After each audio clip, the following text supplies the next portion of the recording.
Living alone can drain your wallet faster than your fridge on pizza night. But don't worry, I'm gonna give you some dad-approved hacks to live smart and not broke. When you first live on your own, it feels like freedom. And then the bills hit.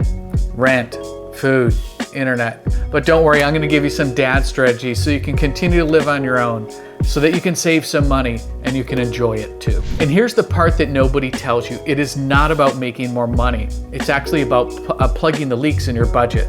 Once you fix those leaks, you'll be able to have plenty of money for all the things that you want. So tip number one, budget is your survival tool.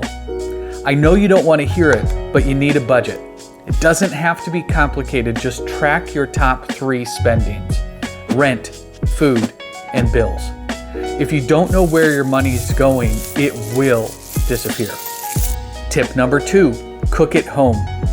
Stop bleeding money out on takeout. Learn 3 easy meals that you can bulk cook: pasta, stir fry, chili.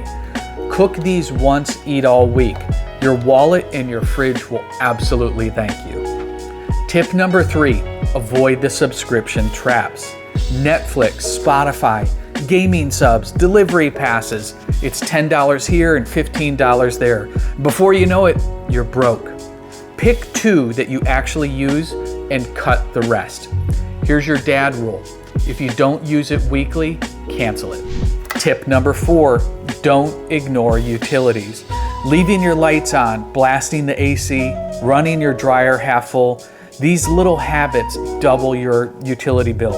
Act like you're paying cash every time you flip a switch, because you actually are. Tip number 5, buy smart, not fancy.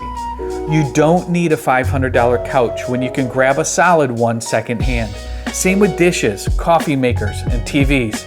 Spend money on stuff that lasts, not stuff that looks good on Instagram. Tip number 6, emergency fund equals independence. Even $500 in your savings account is a complete game changer. Your car breaks down, you don't have to panic. That's how you stop living paycheck to paycheck. Build the emergency fund and you will build your independence. So if you actually want to thrive living on your own, subscribe. I can give you tons of dad tips that'll save you a ton of money and allow you to succeed living on your own. So tell me this down in the comments below. What was your biggest money mistake that you made your first year living alone?